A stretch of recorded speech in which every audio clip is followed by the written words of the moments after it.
তেলের মজুদ ৩০৩ billion barrel আর ২০১ trillion cubic feet gas, ৭,০০০ টনেরও বেশি স্বর্ণ, সাথে হীরা, টাইটানিয়াম, জিঙ্ক আর কয়লা।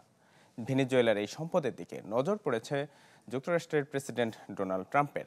অনেকেই বলছেন এই লোভ থেকেই তা দখলের জন্য যুদ্ধের প্রস্তুতি নিচ্ছে পেন্টাগন।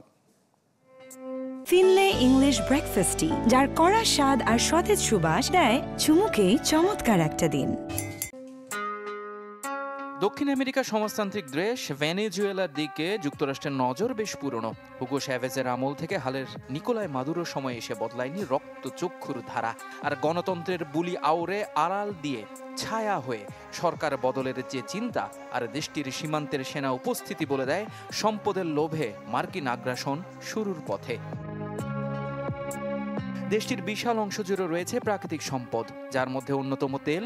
দেশটিতে বিশ্বের সর্বোচ্চ তেলের রিজার্ভ রয়েছে, যেখান থেকে প্রতিদিন ১০ লাখ ব্যারেল তেল উত্তোলন করা যায়।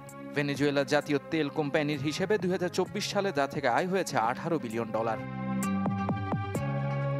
রয়েছে গ্যাসের মজুদও। ক্যারিবিয়ান ও আটলান্টিকের পথের ধারে তাদের এই প্রাকৃতিক গ্যাসের মজুদ নিয়ে রয়েছে বিদেশি কোম্পানিগুলোর লোলুপ দৃষ্টি।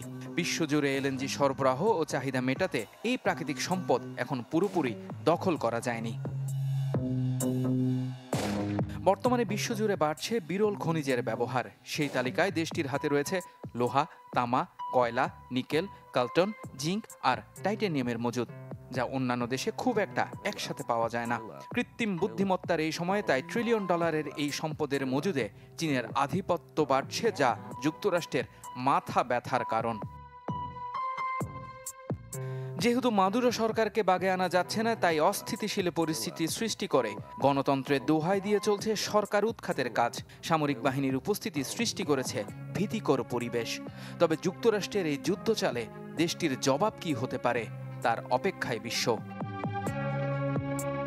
ইফতেখার আলম, চ্যানেল 24।